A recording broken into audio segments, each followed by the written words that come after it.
My friends, let us pause for a moment and consider this life we live, not as a mere sequence of days, but as a journey, a path, a trial. We often believe that the greatest tests come in the form of hardship, pain, or loss. But I ask you, what if the final test from God is something far deeper, something that strikes at the very core of who we are? Life is not a straight road, nor is it a series of meaningless events strung together by chance.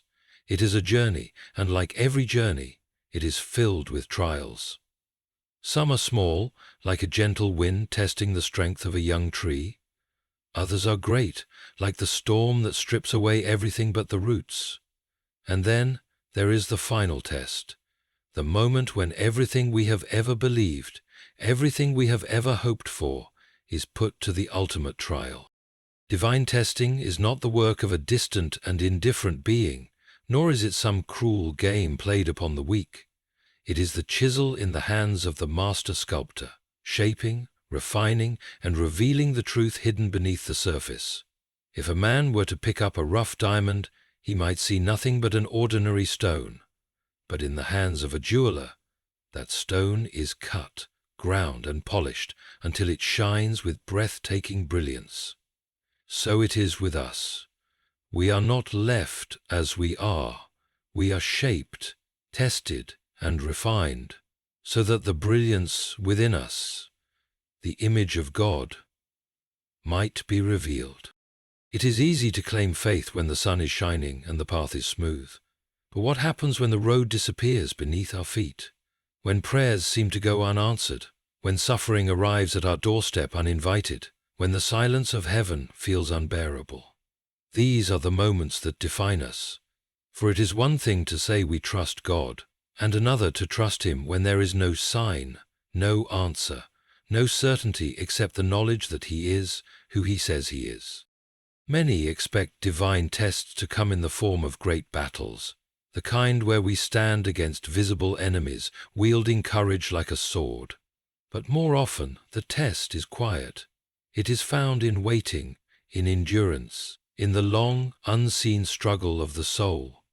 It is found in the moments when God seems hidden, when all we have left is a choice, to believe or to turn away. And this, my friends, is the essence of divine testing. It does not come to destroy us, but to reveal what is truly within us.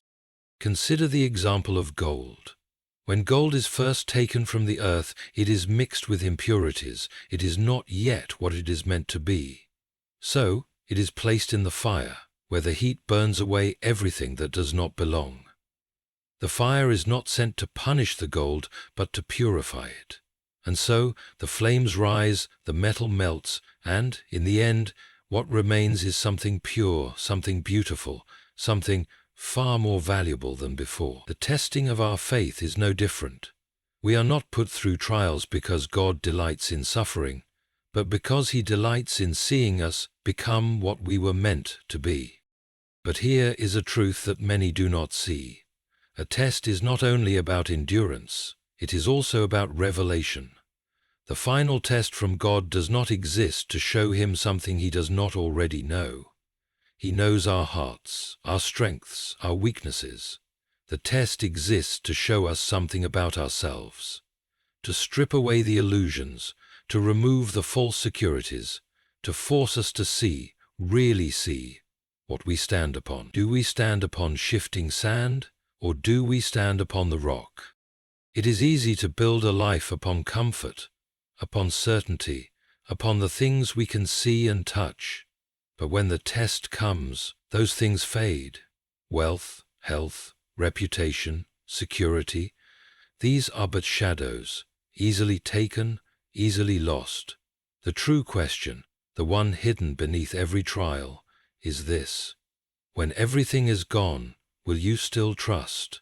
When all else fades, will you still believe? There is a moment in every test when the soul cries out, "Where is God?" The silence can feel unbearable, but let me tell you this: the teacher is always silent during the test. Not absent, not indifferent, just silent. Because it is in the silence that faith is revealed. It is in the waiting that trust is strengthened. Some will look at the trials of life and see only suffering. They will say, "If God loved me, he would not allow this." But love does not always prevent pain. Sometimes it allows it so that something greater can be born. A parent does not keep a child from learning hard lessons simply because they are difficult. A great writer does not settle for a story unfinished. And God, who knows the end from the beginning, does not leave us in our incomplete state. He refines, he shapes, he tests, not to break us, but to make us whole. So, when the fire comes, when the test arrives, do not fear. Do not resist. You are not being abandoned. You are being transformed. You are not being destroyed. You are being revealed. The final test does not come to show God who you are. It comes to show you who you have been all along. Faith is easy when the road is clear, when the path is lit, when every step forward is met with certainty. It is not difficult to believe when prayers are answered swiftly, when blessings flow without interruption, when the presence of God is felt as near as the air we breathe. But what happens when the light fades? What happens when the answers do not come, when the heavens seem silent, when every step forward feels like walking into an unknown abyss? This is the true test of faith, not in the moments of clarity, but in the moments of deepest uncertainty. There will come a time for every soul when the things that once felt secure begin to shake. The world that once made sense will suddenly seem unfamiliar. The plans once set with confidence will crumble before our eyes. And in that moment, the great question arises, not where is God, but will I still trust him? This is the place where faith is either abandoned or made unshakable. It is here in the uncertainty that faith ceases to be just a word and becomes something real, something alive, something that carries us when nothing else can. Many believe that faith is about certainty, about having all the answers, about never doubting or questioning. But faith is not the absence of doubt. It is the choice to trust even in the presence of doubt. It is stepping forward when the path is hidden, believing when the evidence is scarce, holding on when everything inside screams to let go. Faith is not proven in the light, it is proven in the darkness.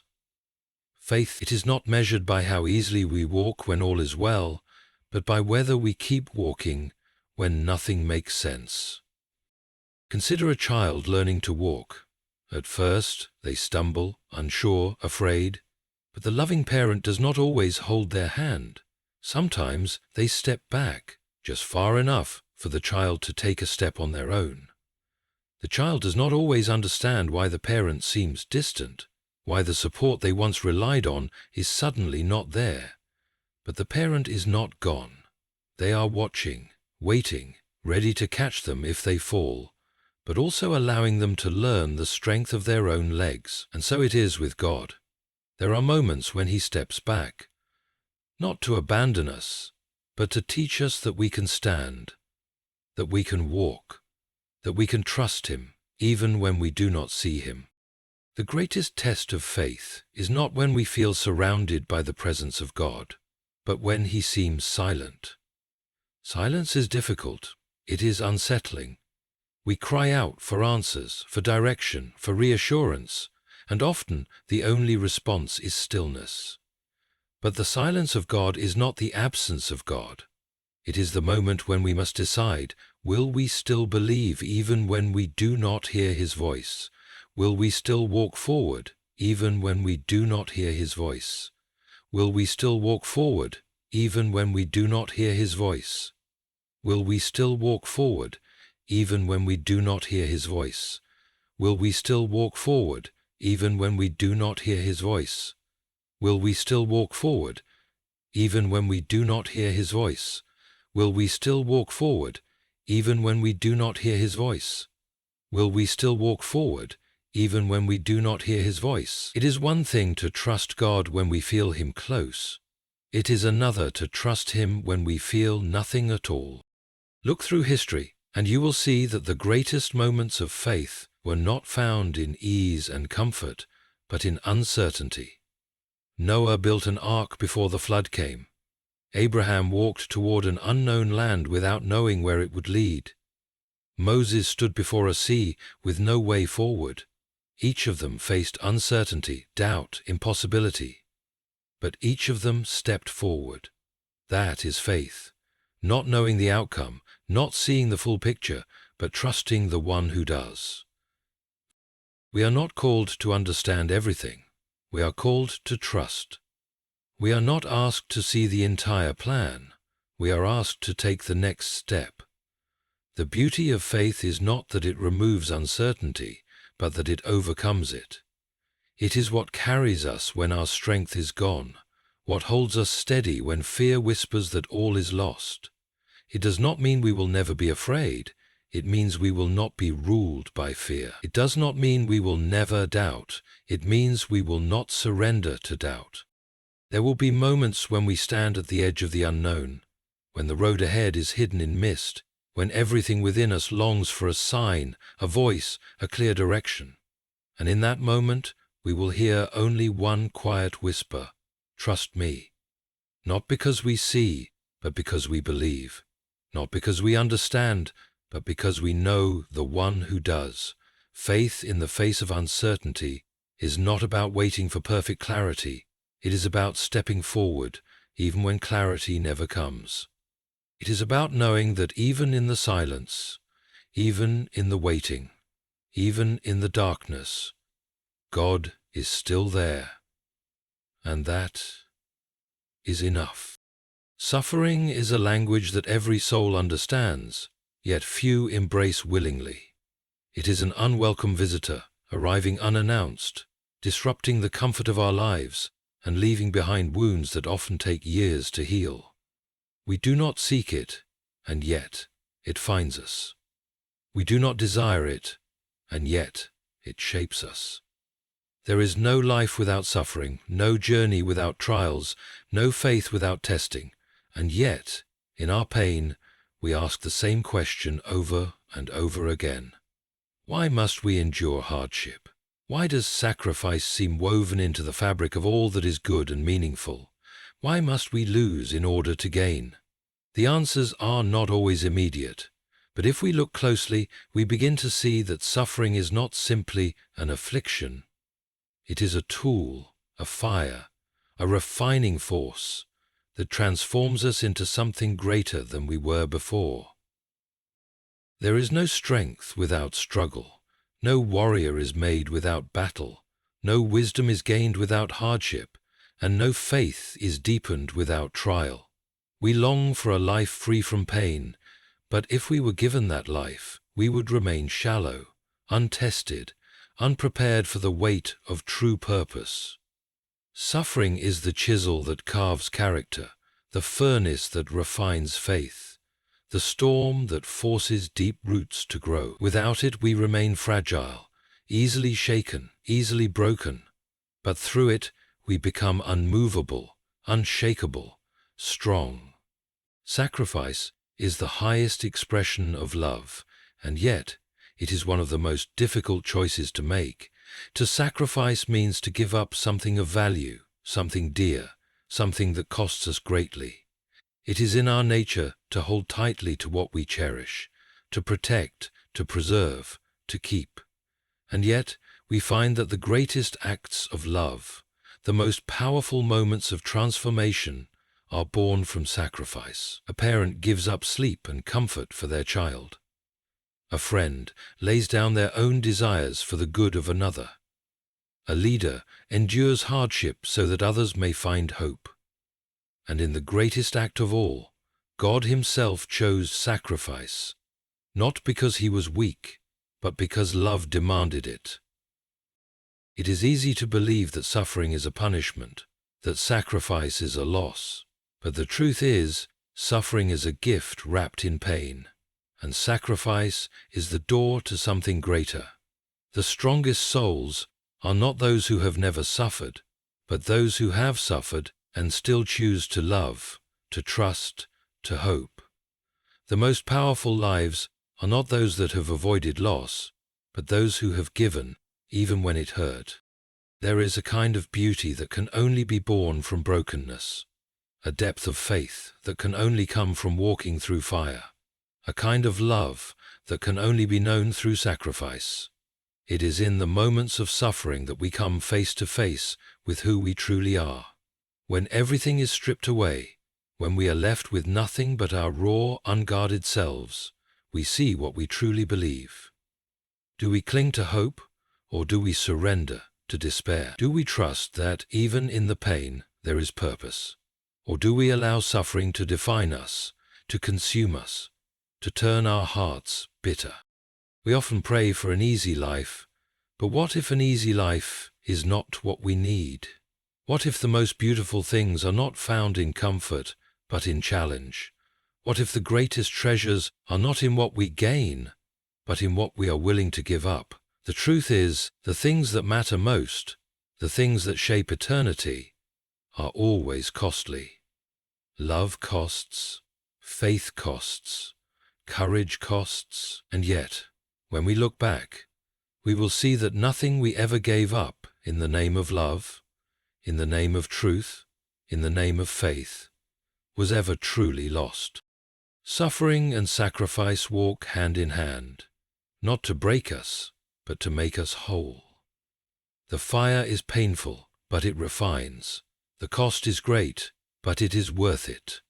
The road is hard, but it leads to something greater than we could have ever imagined. And one day we will see that the wounds were not wasted, the pain was not meaningless, and the sacrifices were the very things that led us to glory. The greatest battles are not always fought on distant fields, nor are they always waged with swords and shields. Some of the fiercest wars take place in the quiet chambers of the heart, in the hidden corners of the mind, in the silent struggles that no one else sees. The true enemy is often not the one we expect. It does not always come as a great storm, a visible force, or a declared opponent. More often, it comes as a whisper, a small compromise, a slow drifting away from what is true. It does not announce itself with fury. It comes gently, patiently, wearing the disguise of comfort, logic, or self-preservation. And that is why it is so dangerous. We have been taught to recognize evil in its most obvious forms, violence, hatred, oppression. But the most dangerous enemy is not the one that comes with horns and fire. It is the one that comes in familiar shapes, in reasonable voices, in temptations that seem harmless at first. It is the small seed of doubt that takes root in the soul, the quiet surrender to despair, the subtle voice that says, "Just this once, it doesn't really matter." The true enemy does not seek to destroy in an instant, but to erode over time, to chip away at faith, to weaken conviction, to make wrong seem right and right seem foolish. Fear is one of its greatest weapons. It tells us that faith is too costly, that trust is too dangerous, that hope is too fragile. It convinces us to retreat, to protect ourselves at all costs, to choose safety over truth. Fear is not always loud. Sometimes it is a quiet voice urging us to settle, to compromise, to let go of what we once believed in. It does not demand surrender. It simply asks for small steps, one at a time, until we wake up one day and realize we are no longer the person we once were. Then there is pride, another silent enemy, one that disguises itself as strength, wisdom, and self-sufficiency. It tells us that we do not need help, that we have all the answers, that we are in control. It blinds us to our own weakness, making us deaf to truth, unwilling to change. Pride does not come shouting. It comes in the form of self-righteousness, in the refusal to admit when we are wrong, in the quiet belief that we know better than God. It keeps us from growth, from humility, from surrender. And in the end, it isolates us, leaving us alone with nothing but the illusion of our own power. Doubt, too, is a weapon of the enemy. Not the kind of doubt that leads to deeper understanding, but the kind that corrodes the foundation of truth. It starts as a question, an uncertainty, a hesitation, and then, if left unchecked, it becomes a consuming fire, reducing conviction to ashes. It is not wrong to ask, to seek, to wrestle with truth. But the enemy does not want us to seek answers. It wants us to stop believing that answers exist at all. It wants us to become lost in confusion, uncertain of everything, unwilling to hold on to anything with confidence. And perhaps the greatest deception of all is distraction. The enemy does not always need to destroy us. It only needs to keep us busy. It does not need to lead us into great evil. It only needs to fill our lives with things that do not matter, so that we never make time for the things that do. It replaces purpose with busyness, meaning with entertainment, truth with endless noise. It convinces us that tomorrow will always be there, that there is no urgency, that the things of eternity can wait, and so we drift, not because we chose to turn away, but because we never made the effort to stay. But here is the truth. The enemy only wins if we let it. Fear only rules if we surrender. Pride only thrives if we feed it. Doubt only consumes if we stop seeking. And distraction only succeeds if we allow it to steal our time, our focus, our purpose. We are not helpless in this battle. We are not left defenseless. And even in the moments when we stumble, when we falter, when we feel like we have lost our way, we are never beyond redemption. The battle is not over. The war is not lost. The enemy may whisper, but we do not have to listen. There comes a moment when everything becomes clear. A moment when the struggle, the questions, the waiting and the silence finally make sense. It does not come when we expect it, nor does it arrive in the way we imagine. But when it comes, it is undeniable. It is the lifting of a veil, the sudden realization that every tear, every sacrifice, every sleepless night, and every step taken in faith was not in vain. It is the moment of revelation, the great unveiling of truth, the instant when we see not only what was hidden, but also what was within us all along. For so long we search, we walk through life looking for meaning, for purpose, for answers. We try to make sense of pain, of loss, of the long stretches of silence where heaven seems distant. We endure trials without understanding why they have come. We hold on to faith when nothing around us seems to confirm it. We believe, not because we see, but because something deep within tells us that we must. And then, in a single moment, the weight of all that waiting is lifted, and suddenly we understand. It does not always come with thunder and fire. Sometimes it comes in a whisper, in the stillness of a heart that finally lets go of fear. Sometimes it comes in a single moment of clarity, a quiet realization that what we thought was our undoing was actually our making. The suffering that seemed meaningless was shaping us. The prayers that seemed unheard were being answered in ways we could not yet see. The waiting that felt endless was preparing us for something greater than we had ever imagined. Revelation is not about learning something new, it is about seeing what was always there. It is about recognizing that the hand of God was never absent, that the trials we faced were never pointless, that the journey we walked was never without direction. We look back and realize that every step mattered. Every closed door was a redirection. Every hardship was a refining fire. Every moment of despair was an invitation to trust. And when the truth is revealed, everything changes. The burdens we carried no longer feel unbearable.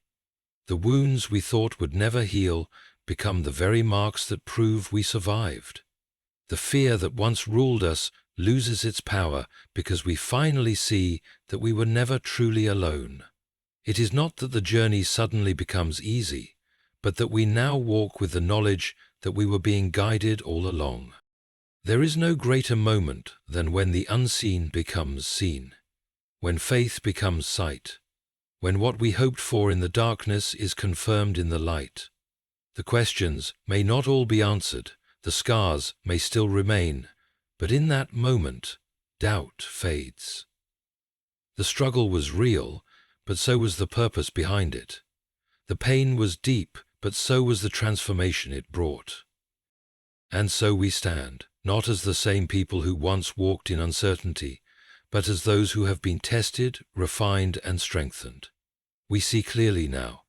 The waiting was never wasted. The suffering was never pointless. The journey was never without meaning.